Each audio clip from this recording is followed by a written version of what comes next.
بلال، دو بڑے اہم سوال ہیں. ایک تو یہ کہہ رہے ہیں شبر زیدی صاحب کے،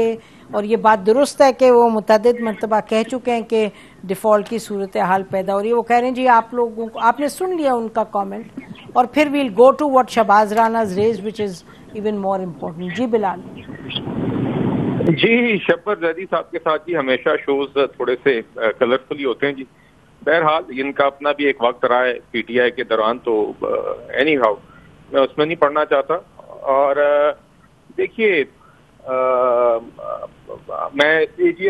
سوری آپ بتائیے کہ شبر صاحب کا کیا ساتھی سوال؟ نہیں، وہ شبر زیدی صاحب کہہ رہے ہیں کہ آپ لوگ غیر ذمہ دار ہیں، آپ کو تو پہلے ہی پتا ہونا چاہیے تھا یہ ڈیفالٹ والی بات ہوگی. اور نمبر دو، وہ کہہ رہے ہیں پبلکلی ایسی بات کیوں کر رہے ہیں آپ لوگ؟ اگر آپ نے نیگوشیٹ آئی ایم ایف کے ساتھ کرنا ہے، آپ ہمیں آپ شبر صاحب سے کہیں کہ ہمیں نہ ہی تجویز دیں اور گائیڈنس دیں کہ کس طرح نیگوشیٹ کرنا ہے، کیونکہ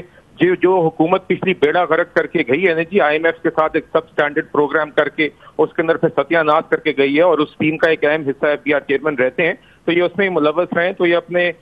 جو کارکردگی یہ دکھا کے گئے ہیں، اور جو دو تباہی کا جس کا یہ خود ایک ٹیم ممبر رہے ہیں، تو یہ اپنی تجاویز اپنے پاس ہی رکھیں تو بہتر ہے جی. اور ہمیشہ یہ اسی طرح کی کوئی ریش باتیں کرتے ہیں. آج بھی انہوں نے معذرت کے ساتھ اسی طرح ہی آغاز کیا ہے، اور یہ ہمیشہ یہ ایک ڈیکورم نہیں رکھتے. تو میں معذرت کے ساتھ جی مجھے نہیں پتا تھا شو سے پہلے کہ شبر صاحب آ رہے ہیں. تو بہرحال ہم دیکھیے جی، ہم نے پچھلے سوا سال میں ایک سب سٹینڈرڈ جو پروگرام ہے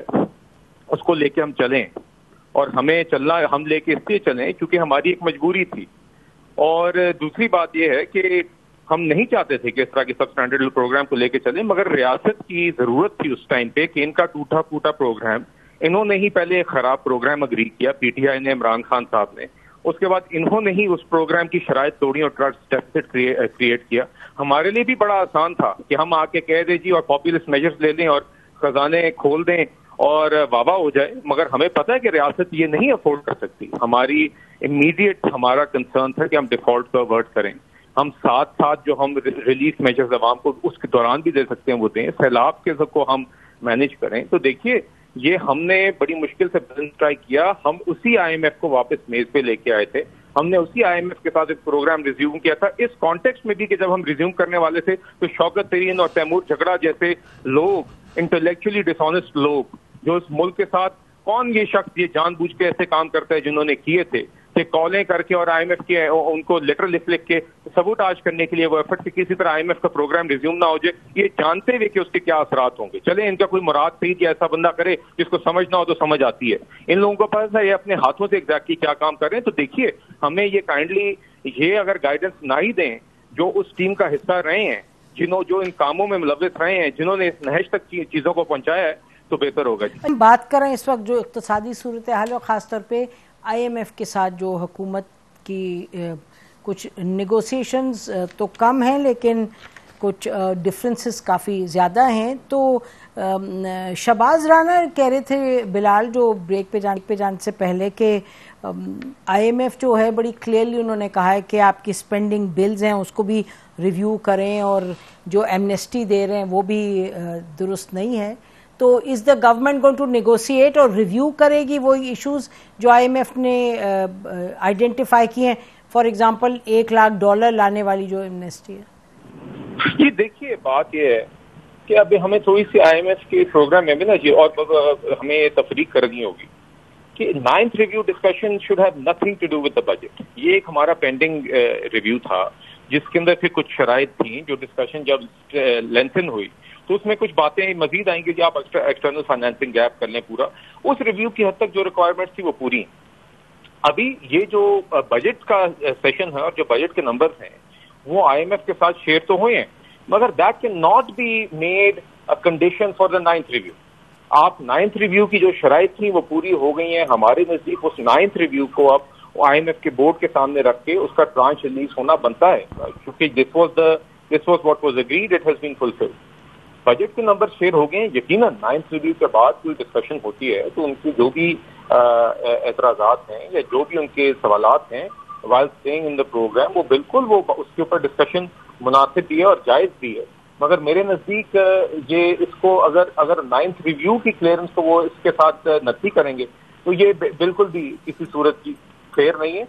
ادروائز آپ ریویو کو چھوڑ بھی دیں تو آئی ایم ایف کے اگر یہ 9th ریویو کلیئر ہو جاتا ہے اور بجٹ کا سیشن ابھی جاری ہے، ابھی آپ جانتی ہیں کہ بجٹ پیش ہوا ہے، وزیر خزانہ نے خود بھی نارملی کمیٹی، ٹیکنیکل کمیٹیز، دیگر کمیٹیز بنائی ہیں جو کہ پھر ابھی اس بجٹ کو ریویو کرتی ہیں. ایک بجٹ پریزنٹ ہوتا ہے، اس کے اندر تھوڑی بہت چینجز بھی آتی ہیں final پاسج of the finance bill سے پہلے،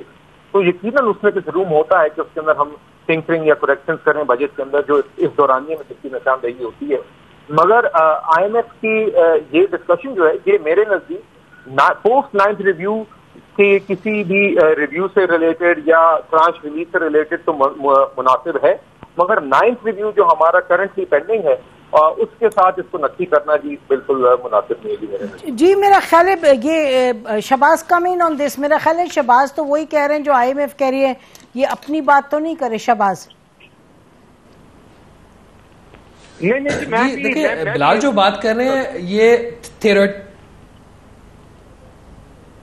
جی شہباز تھیوریٹیکلی بلال جو بات کر رہے ہیں وہ ٹھیک ہے جی کہ جولائی سپٹمبر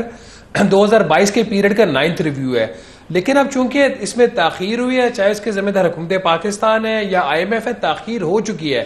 اب. اور ڈار صاحب یہ بات واضح کر چکی ہیں کہ 10واں ریویو تو ہم کر نہیں سکتے، ٹائم ختم ہو گیا ہے، 30 جون کو پروگرام نے ختم ہو جانا ہے، تو 9واں ریویو ہی ہے. اور اب یہ چیز بھی آفیشیل ہو گئی ہے کہ آئی ایم ایف نے کہہ دیا ہے کہ بجٹ آپ ریویو کریں گے تو بات آگے بڑھے گی، اور اس کے جواب میں وزارت خزانہ نے بھی کہہ دیا کہ ہم بجٹ کو ریویو کرنے کے لیے تیار ہیں. تو چیزیں ایک سٹیپ آگے چلی گئی ہیں. اب سوال یہ ہے کہ کیا واقعی حکومت جو ہے وہ جو بجٹ ہے اس کو ریویو کر سکتی ہے اور کس حد تک کر سکتی ہے. اگر آپ آن دا فیس آف اٹ دیکھیں، آپ جو بجٹ ہے اس میں انہوں نے دکھایا ہوا ہے 0.4% پرائمری بجٹ کا سرپلس،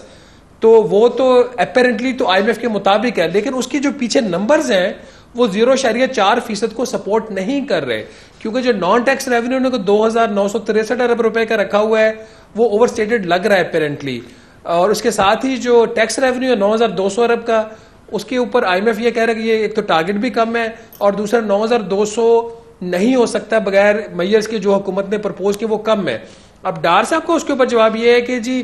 جو ملک میں مہنگائی چل رہی ہے اس کے لیے تو آٹومیٹک اتنی گروتھ آ جائے گی، ایف بی آر کو زیادہ ایفرٹ نہیں کرنی پڑے گی. ڈار صاحب کی یہ جو سٹیٹمنٹ ہے، یہ جو ابھی موجودہ ایف بی آر کی پرفارمنس ہے اس سے ذرا ہٹ کے ہے. آپ کو پتا ہے کہ سب ملک کے اندر مہنگائی کا تقریباً 38% ہے اور جی ڈی پی گروتھ چلنے آپ کی تقریباً فلیٹ ہے. تو اگر nominal G D P growth آپ کا 38% ہے اور ایف بی آر کی جو کلیکشن بڑھ رہی ہے وہ 16% سے بڑھ رہی ہے،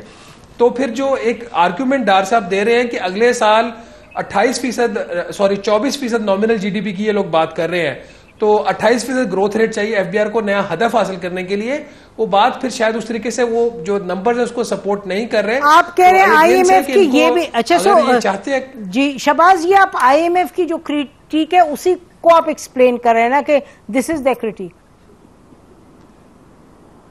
جی بالکل، ان کی جو اس کے اوپر کریٹیک ہے اور یا آبجیکشن ہے وہ ویلڈ لگ رہے ہیں آئی ایم ایف.